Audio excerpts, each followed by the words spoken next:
Hello everyone, I am Akanksha Mishra and you are watching TNV Academy.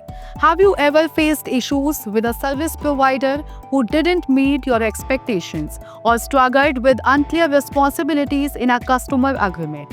If yes, then you already understand why relationship and agreement management is so important in service management. In today's video, we will uncover how ISO IEC 20001 helps organizations build stronger customer relationships and manage external suppliers more effectively, all under the section called Relationship and Agreement Management.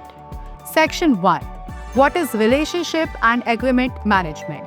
This part of ISO 20001 ensures that your organization understands and meets customer needs, manages external suppliers properly, and makes sure that all agreements, both internal and external, are clear, monitored, and fulfilled.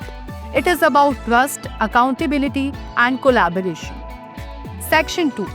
ISO 20001 Requirements. Clause 8 breaks this in two key areas. 1. Business relationship management. Your organizations must communicate regularly with customers, understand and meet their evolving needs, handle complaints and feedback in a structured way, ensure satisfaction is always a top priority. Second, supplier management. You must also select and evaluate suppliers carefully, have clear agreements and contracts in place, monitor their performance regularly, make sure their output supports your service goals. Section 3.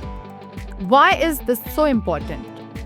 Because in today's digital world, no service is delivered in isolation.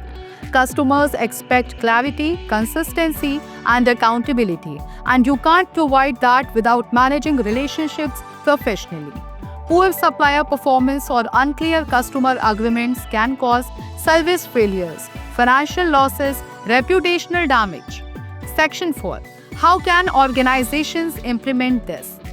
To comply with ISO 20001, your organization should establish clear communication channels with customers and suppliers, define and document roles, responsibilities, and expectations, review performance using audits or scorecards, address issues promptly through structured corrective actions, keep the relationship collaborative, not just contractual. Section 5. That is the final thoughts. Whether you are running an internal IT team or delivering services externally, you need more than just tools and processes. You need strong relationships and clear agreements to succeed.